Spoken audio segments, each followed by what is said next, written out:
Hello दोस्तों, नमस्कार, आदाब, सत श्री अकाल। क्या हाल है आप लोगों के? उम्मीद करता हूँ अच्छे होंगे, सब कुछ कुशल मंगल होगा, सुरक्षित होगा।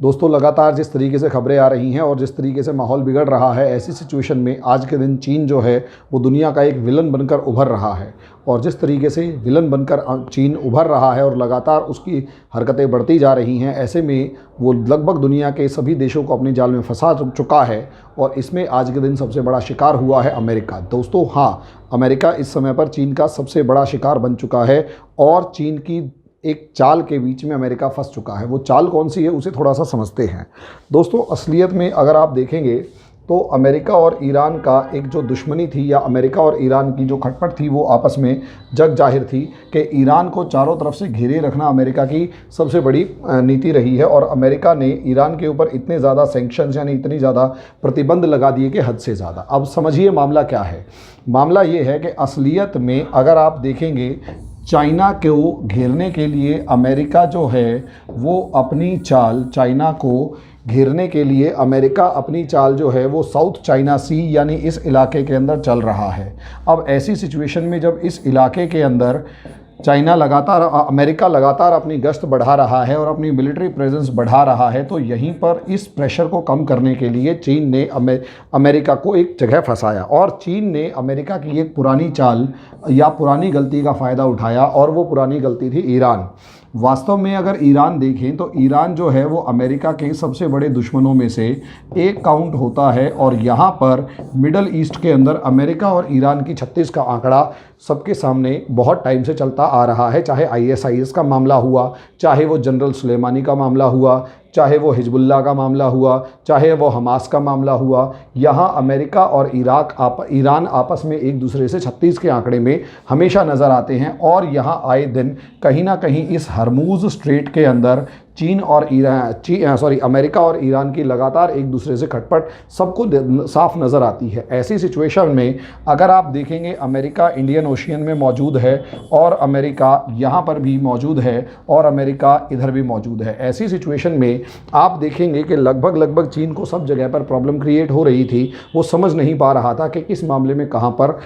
हैंडल किया जाए या सिचुएशन को कंट्रोल किया जाए। और चीन की सबसे बड़ी समस्या, सबसे बड़ा डर ये था कि अगर उसका जो ऑयल ट्रेड है या ऑयल सप्लाई है वो बंद हो गई, तो कहीं ना कहीं इधर से जो जाने वाली ऑयल सप्लाई अगर अमेरिका की बंद हो गई, चाइना की बंद हो गई, तो समस्या क्रिएट हो जाएगी। और ऐसी सिचुएशन में अमेरिका की यहाँ पर प्रेजेंस, यहाँ पर अमेरिका की प्रेजेंस, यहाँ पर इंडिया की प्रेजेंस और दुनिया के सारे देश जो इस समय पर चीन के खिलाफ है, वो जब सारे के सारे यहाँ पर मौजूद हैं, तो कहीं ना कहीं चाइना के अंदर के लिए एक बहुत बड़ा चैलेंज क्रिएट हो चुका है। ऐसी सिचुएशन में आप लोग यहाँ अगर दोस्तों देखते हैं तो सिचुएशन थोड़ी सी चीन ने अपने पक्ष में की है। और कहीं ना कहीं उस बैटल ग्राउंड का जो प्रेशर चीन के ऊपर था, वो कहीं ना कहीं अमेरिका के ऊपर क्रिएट कर दिया। वो क्या है? वो है ईरान के साथ डील। अब ईरान के साथ इस डील को करते ही ईरान के साथ इस डील के करते ही सारी की सारी सिचुएशन आपको समझ में आ जाएगी। ये चीज़ मैं पिछले वीडियो में भी थोड़ा सा आप लोगों को बता चुका हूँ कि अगर आप देखेंगे, अमेरिका और ईरान का 36 का आंकड़ा था। और यही रीज़न है कि $400 बिलियन की पूरी एक स्कीम आई है। $400 बिलियन का एक एग्रीमेंट साइन किया गया है ईरान और चाइना के बीच में। और इस एग्रीमेंट के अंदर अगर आप देखते हैं तो चाइना ने एक बंदरगाह, जिसे बंदर ए जस्क कहा गया, वो जास्क या जस्क जो भी है, बहुत से लोग कहते हैं प्रोनाउंसिएशन अलग है, तो ठीक है यार। और यहाँ पर एक किल्न आइलैंड जो है, किश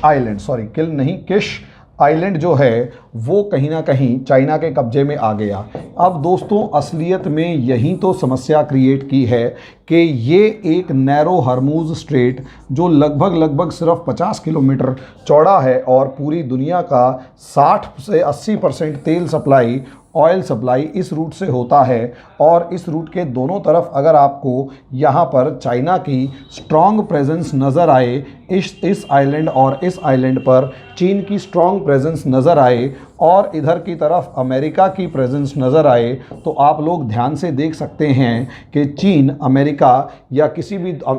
इंडिया या किसी भी दूसरे दुनिया के दूसरे देश की ऑयल सप्लाई को यहाँ से काट सकता है और पूरी दुनिया की गर्दन अपने हाथ में रख सकता है। दोस्तों अभी तक ये था मामला कि पूरी दुनिया के अंदर खासकर अमेरिका, इंडिया से लेकर दूसरे देशों के पास चीन की गर्दन थी। अगर आप अभी तक देखते हैं तो अभी तक की सिचुएशन ये थी कि इस ऑयल सप्लाई के मामले में दुनिया के पास चीन की गर्दन थी कि अगर इस ऑयल सप्लाई को यहाँ काट दिया जाए या यहाँ किसी भी सिचुएशन पर रोक दिया जाए तो चीन के लिए बहुत बड़ी समस्या उत्पन्न हो सकती है। अब चीन ने यहाँ पर अपनी प्रेजेंस बनाई और रियलिटी ये है कि किश आइलैंड में इस पोजीशन पर और इस पोजीशन यानी दो जगह पर अपनी पोजीशन इस तरीके से है कि अब चाइना कहता है बेटा तुम मेरी ऑयल सप्लाई काटोगे तो मैं तुम्हारी गर्दन भी छोड़ूंगा नहीं, तुम्हारी गर्दन भी काटूंगा। अब यही एक सिचुएशन है जिसके अंदर अब दुनिया ही, अमेरिका ही नहीं पूरी की पूरी दुनिया जो है वो दुविधा में आ गई है कि ये कौन सा चाल चली जो कि आज के दिन अमेरिका के अपोज़ में है, इंडिया के अपोज़ में है और चाइना उस चाल को चलकर एक बड़े एरिया पर को अपने फेवर में कर चुका है और धीरे धीरे वो आगे टर्की की तरफ अगर बढ़ जाता है और वहाँ पर भी इस तरीके की सिचुएशन आ जाती है और ये पूरा इलाका चाइना के फेवर में आ जाता है तो कहीं ना कहीं इससे ऊपर वाला जितना भी रीजन है वो सारा दुनिया के बाकी देशों के लिए बंद हो जाएगा और पूरे का पूरा जो एरिया है, पूरे का पूरा जो रीजन है वो सिर्फ़ और सिर्फ चाइना के डोमिनेंस में रहेगा। दोस्तों ये असलियत में अमेरिका की एक बहुत बड़ी गलती थी कि ईरान को ऐसी सिचुएशन में नाराज़ किए रखना जब चीन जो है वो लगातार ताकतवर हो रहा है। जब चीन लगातार ताकतवर हो रहा था और अमेरिका को चैलेंज क्रिएट कर रहा था तो यहीं पर डोनाल्ड ट्रंप की सबसे बड़ी प्रॉब्लम थी। यहाँ पर बराक ओबामा जो डोनाल्ड ट्रंप से पहले राष्ट्रपति होते थे उनकी पॉलिसी को तारीफ़ करनी पड़ेगी कि उन्होंने जब देखा कि अमेरिका के सामने जो चाइना है वो लगातार बढ़ता जा रहा है, ताकतवर होता जा रहा है और दुनिया की इंपॉर्टेंट स्ट्रेटेजिक लोकेशंस पर कब्जा करता जा रहा है तो बराक ओबामा ने बहुत सारी कंसेशंस देकर, बहुत सारी तो नहीं कहेंगे, कुछ कंसेशंस देकर ईरान के साथ रिश्ते सुधारने की कोशिश करी। लेकिन जो डोनाल्ड ट्रंप हैं ये कहीं ना कहीं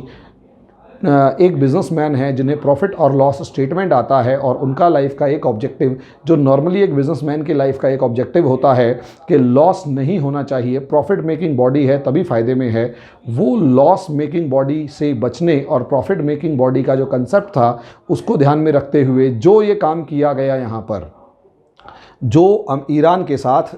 डोनाल्ड ट्रंप ने अपनी संधि तोड़ी, उसका नतीजा ये कि आज के दिन ईरान खुलकर अमेरिका के अपोज में तो पहले भी था लेकिन आज के दिन ईरान जाकर चीन की गोद में बैठ गया है और आने वाला समय आपके लिए बहुत ज़्यादा खतरनाक होने वाला है, दुनिया के लिए बहुत खतरनाक होने वाला है क्योंकि बढ़ता हुआ चीन, बढ़ता हुआ साम्राज्यवादी चीन, इंपीरियलिस्टिक जो चाइना है वो इतना ज़्यादा आगे बढ़ चुका है कि आज के दिन इसे कंट्रोल करना मुश्किल और उसमें वो एक तरीके का जो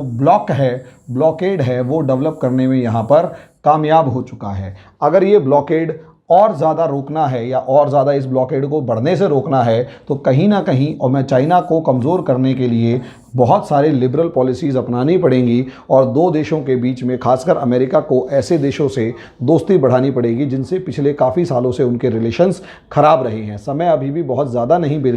बदला है या बिगड़ा है क्योंकि $400 बिलियन का इन्वेस्टमेंट अगले 25 साल के लिए है। तो ऐसी सिचुएशन में अमेरिका को ये करना चाहिए कि ईरान के साथ अपने रिलेशंस को मजबूत नहीं तो कम से कम सुधारने की कोशिश करें ताकि चाइना के इम्पैक्ट को कंपैरेटिवली कम किया जा सके। लेकिन ऐसी सिचुएशन दिखाई दे रही है, हालात ऐसे दिखाई दे रहे हैं कि अमेरिका ऐसा करने वाला नहीं है क्योंकि अमेरिका के ऊपर जो लीडरशिप आज के दिन है, चाहे वो जो बाइडेन की है जो आ सकती है, पॉसिबली आ सकती है, या आज के दिन जो डोनाल्ड ट्रंप हैं, ये किसी भी सूरत में अपने अगेंस्ट, मतलब किसी भी सूरत में ईरान के साथ किसी भी तरीके की कोई भी डील करने में इंटरेस्टेड नहीं है और ना ही अमेरिका जो है वो चाइना के साथ आगे बढ़ने के मूड में है। ऐसी सिचुएशन के अंदर चाइना जो है उसको आज के दिन मैन्युफैक्चरिंग हब से हटाकर वो पूरी दुनिया की मैन्युफैक्चरिंग किसी दूसरी जगह पर एकदम से ले जाना इम्पॉसिबल सा काम लगता है या कम से कम नियर टू इम्पॉसिबल वाला काम लगता है। और ऐसी सिचुएशन में अगर अमेरिका यही हठधर्मिता अपनाता रहा और ईरान और अमेरिका में से दोनों को एक साथ दुश्मन बनाता रहा तो आने वाला समय इंडिया, अमेरिका और इन जैसे बहुत सारी डेमोक्रेसीज़ के लिए बहुत ज़्यादा चैलेंजिंग रहने वाला है। फिर अहिंसा को तो भूल ही जाइए, न्यूक्लियर एनपीटी वगैरह तो भूल ही जाइए, ये सारी चीज़ें अल्टीमेटली वर्ल्ड वॉर 3 के फॉर्म में देखने को मिलेंगी। तो दोस्तों इस वीडियो का ऑब्जेक्टिव यही था कि असलियत में चीन ने कहीं ना कहीं अमेरिका और उसके दोस्तों को एक ऐसी दुविधा में फंसा दिया, एक ऐसे जाल में फंसा दिया कि या तो वो ईरान के साथ दोस्ती करें या फिर कहीं ना कहीं अपनी जो रणनीति है, जो स्ट्रेटेजी है, युद्ध करने की जो रणनीति है उसको सोचें। क्योंकि अल्टीमेटली अब चाइना ने जो पूरा दुनिया का युद्ध साउथ चाइना सी में होने वाला था उसके दायरे को और बढ़ा दिया है। अब जो युद्ध जो सिर्फ और सिर्फ यहाँ कॉन्सेंट्रेट होने वाला था वो युद्ध यहाँ से लेकर यहाँ होगा, जो कि बड़े दायरे में होगा तो जो चीन के फेवर में ज़्यादा जाएगा। छोटे दायरे में युद्ध होगा तो बाकी देशों के फेवर में जाएगा, बड़े एरिया में युद्ध होगा तो चीन के फेवर में ज़्यादा जाएगा। और ऐसी सिचुएशन में अभी तक जो दुनिया कह रही थी कि चीन के फेवर में कोई भी ज़्यादा ताकतवर देश नहीं है, तो वो चीज़ अब गलत प्रूव हो रही है। क्योंकि चीन के फेवर में ईरान कैसा भी है, उसे वॉर एक्सपीरियंस है, लड़ाई का, युद्ध का एक्सपीरियंस है और साथ में काफ़ी सारे अच्छे लेवल के अच्छी क्वालिटी के हथियार भी ईरान के पास मौजूद हैं। ऐसी सिचुएशन में अगर आप लोग देखते हो दोस्तों, तो ईरान चाइना को एक स्ट्रॉन्ग दोस्त के रूप में, एक मजबूत दोस्त के रूप में मिला है। आगे आगे देखिए सिचुएशंस कैसे बदलती हैं, क्या बदलती हैं। अभी तक के लिए तो हालात यही हैं कि अमेरिका ने यहाँ पर ऐसी अभी तक जो गलती करी उसी का फ़ायदा चाइना ने उठाया और आज भी चाइना जो है उसकी गलती का फ़ायदा उठाते हुए आगे बढ़ रहा है। चीन के बारे में अमेरिका को अपनी पॉलिसी के बारे में चेंज करने की सोचना पड़ेगा और इंडिया भी इससे अछूता नहीं है। इंडिया की भी हालत इस मामले में बहुत ख़राब है। तो दोस्तों इस वीडियो के लिए इतना ही, अभी के लिए इतना ही। बाकी देखा जाएगा अगले टॉपिक्स में, किसी अच्छे टॉपिक के ऊपर फिर दोबारा से डिस्कशन किया जाएगा। तब तक के लिए धन्यवाद।